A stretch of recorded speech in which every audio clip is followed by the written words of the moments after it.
House of David എന്ന web സീരീസിൽ soul രാജാവിൻ്റെ ഇളയ മകൻ ഇഷ്ബാൽ ജൂദാഗോത്രത്തിൽപ്പെട്ടൊരു പെൺകുട്ടിയെ വയലേറ്റ് ചെയ്യാണ്. ആ കേസ് റോയൽ കോർട്ടിലെത്താണ്. അന്ന് രാത്രി ഇവരെല്ലാവരും ഭക്ഷണം കഴിച്ചുകൊണ്ടിരിക്കുമ്പോൾ ടേബിളിൽ സംസാരമുണ്ടായി. സൗൾ രാജാവ് മകനോട് ദേഷ്യപ്പെടുന്നുണ്ട്. ഭക്ഷണം കഴിക്കാതെ ടേബിളിൽ നിന്ന് എഴുന്നേറ്റ് പോകുന്നു.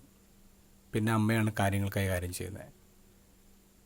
അമ്മ ഇഷ്ബാലിൻ്റെ കൂടെ ഇരിക്കുമ്പോൾ പറഞ്ഞു, കുഞ്ഞുനാളിൽ നിനക്ക് ആടുകളെ മേയ്ക്കുന്ന കാണണമെന്ന് പറഞ്ഞിട്ട് നമ്മൾ കുന്നിൻ്റെ മുകളിലേക്ക് പോകും.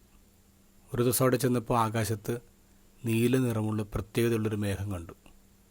അപ്പോൾ നീ പറഞ്ഞു, അമ്മ എനിക്കതിൽ നീന്തണമെന്ന് പറഞ്ഞു.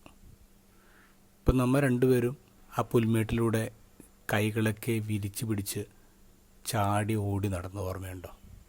അപ്പോൾ നീ ഉയരത്തി ചാടി താഴെ വീണ് നിൻ്റെ മുട്ട് പൊട്ടി ചോര വന്നു.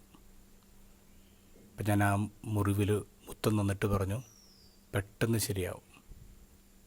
പിന്നെയും കുറച്ച് നേരം നമ്മൾ ആകാശത്ത് നോക്കി ആകാശത്തുള്ള പല ഷേപ്പുകളൊക്കെ കണ്ടിങ്ങനെ കിടന്നു.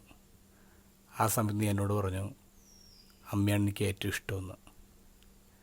അന്ന് രാത്രി ഞാൻ നിൻ്റെ മുറിവുകളിങ്ങനെ വൃത്തിയാക്കാണ്. നീ വേദന കൊണ്ട് കരഞ്ഞു. എന്തിനാ വൃത്തിയാക്കുന്നത് ഞാൻ നിനക്ക് പറഞ്ഞു തന്നു. പക്ഷെ എന്നിട്ട് നീ കരഞ്ഞു. എന്നിട്ട് നീ പറഞ്ഞു, ഐ ഹേറ്റ് യു. അന്ന് ഞാനും കുറേ കരഞ്ഞു.